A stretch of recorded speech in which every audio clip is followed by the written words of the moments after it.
and billionaires. If that doesn't piss you off, what will? We didn't serve this nation so hedge funds can dodge taxes. We didn't wear the uniform so billionaires can hoard yachts while veterans ration insulin. Not on my watch, not on yours, and not in our future. I don't have to tell you that things are bad, you know it. People are working 2, 3, even 4 jobs and they still can't afford rent. Groceries have doubled, toothpaste is locked up in the grocery store, food is tainted, or water is poisoned. We scroll past headlines about mass shootings and wildfires, corruption, and they tell us this is normal now, like we're just supposed to accept it. So what do? Millions of Americans have been numbing out. That's the reality, folks. They're so comfortable with taking a drink, a smoke, or a pill and not feeling it. I'm telling you to stop that. I need you to feel. Stop taking that drink. Stop taking that smoke. Stop taking that pill to numb out and feel. I want you to get mad. I need you to get mad. Because when you get mad, you get passionate. And when you get passionate, you can focus your anger and get organized. And when you get organized, real change happens. It's inevitable. You can't stop it. But if you're consistently numbing out, and you're not paying attention, and you're not feeling, and you're not waking up the neighbors, we're never gonna get there, folks. It's gonna take action, real action. So I want you to get mad. I'm not asking you to riot, and I'm not asking you to give up now. I'm asking you, and I'm not asking you to write your representatives. Because quite honestly, I don't think they're listening anymore. No, they don't care. They don't care. I don't think they do. No, they don't care. Frankly, I don't know what I would tell them. Even among my own party, right? We have a 30% approval rating in our own party as Democrats. Meanwhile, Donald Trump has a 41% approval rating. That should terrify all of us. And for Democrat legacy leaders to say that everything is right and everything is okay, they are living with rose-colored glasses on. I am not the type of leader who lives that way. I accept reality for what it is, because when you do, then you can change it. Yes. Yes. We have a big fight ahead of us, friends, and it's going to take all of us. And we can't do this fight with those rose-colored lenses on. So here's what I need you to say. I'm a human being, damn it, and my life has value. Say it with me. I'm a human being, damn it, and my life has value. One more time. I'm a human being, damn it, and my life has value. Here's another one for you. I want you to scream this. I'm mad as hell, and I'm not going to let you win. I'm mad as hell, and I'm not going to let you win. One more time. I'm mad as hell, and I'm not going to let you win. One more time. I'm mad as hell, and I'm not going to let you win. This is what it's going to take, folks. Making noise. A terrible amount of noise, and a terrible amount of good noise. Because silence is not going to save us. Sitting on our hands and holding up a paddle isn't advocacy. And I didn't serve my nation for almost 16 years. I didn't go and build hospitals in war zones to just come home to an America where veterans are suffering and I only sit on my hands in silence. That isn't advocacy or leadership. In the 1970s, Congress was made up of 75% veterans. 75% veterans. And they were able to pass nearly 3 times the amount of laws that are passed today. We have one of the most inefficient Congresses in office today. They're a joke. They're a joke. I told you 70%. Today, we sit at 18% of Congress is veterans. Why does this matter? Because when veterans are in office, we put principle before party. Yes. We put people before our personal politics.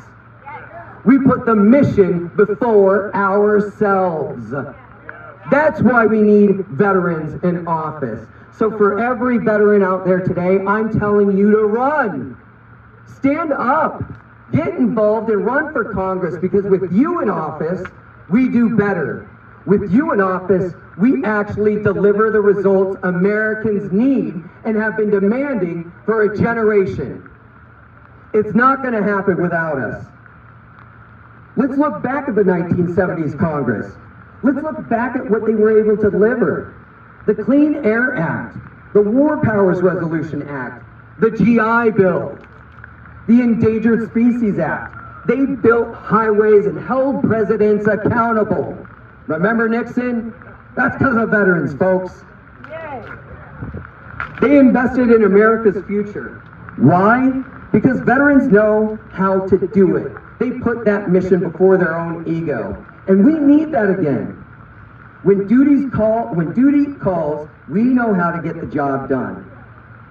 Here in Missouri's legislature, we have 340,000 veterans here in Missouri.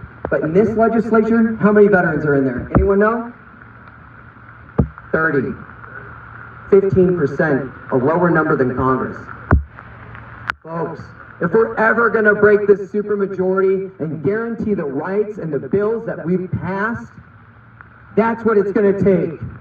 That's what it's going to take. We have to get veterans into this house too. It's not just the federal level, it's the state as well. Yes. It's a combined, collaborative effort. We have to form these teams. And that's what we're good at in the military, right? We know how to form teams. We know how to defeat and conquer. Yes. Yes. Last, let's talk about our Constitution a little bit. And this is why it's important to me. Our Constitution is in crisis, right? And it's so difficult sometimes for others to understand why it's so important to us as veterans. For me, the Constitution was never a document. It was always a codification of a certain set of ideals. Millions of Americans have died for her.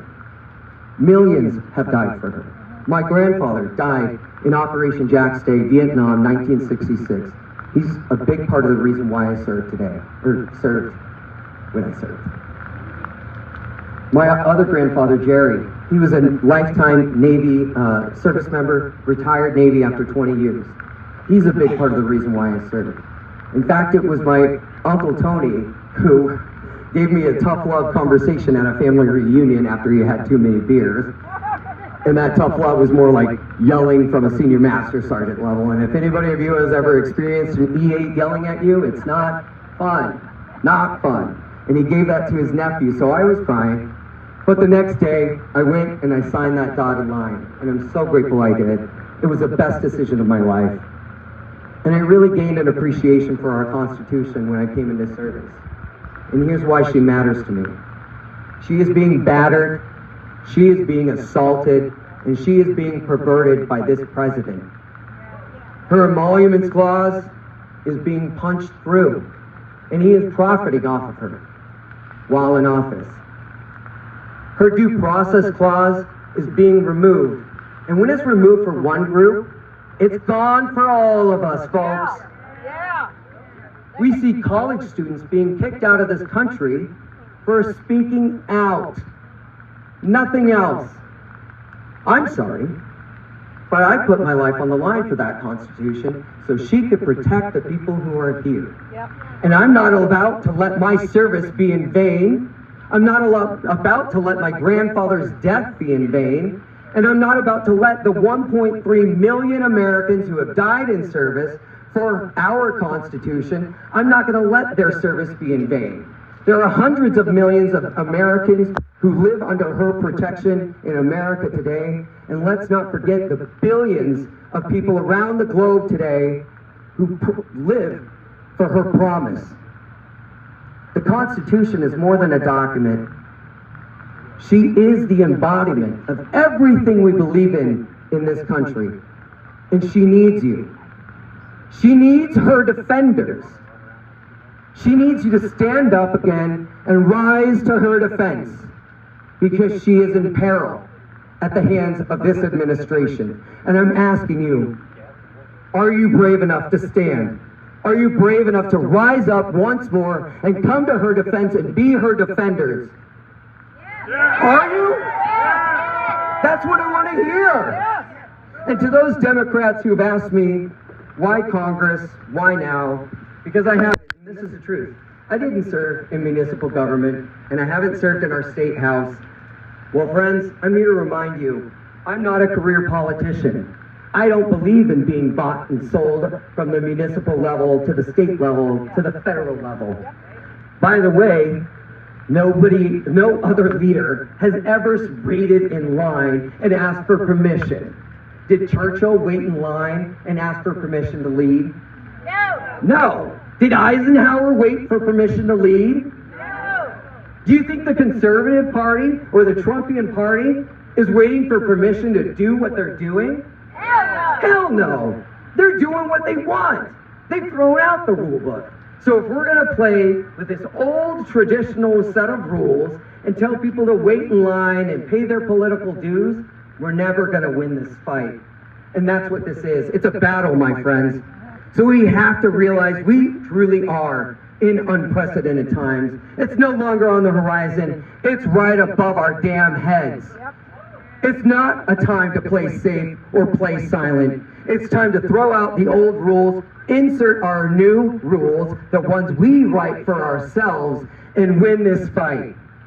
So I'm asking you now to join me. Join me in this fight. Support veterans who are running for Congress. Volunteer with me today. It's going to take a mountain of help. Join this fight and wake the neighbors. And thank you so much for coming out today. I'm excited to march with you to the governor's mansion. And afterward, we're going to reaffirm our oath. I'm going to turn the mic back over to Cindy. Thank you so much for letting me speak with you today and give you some information.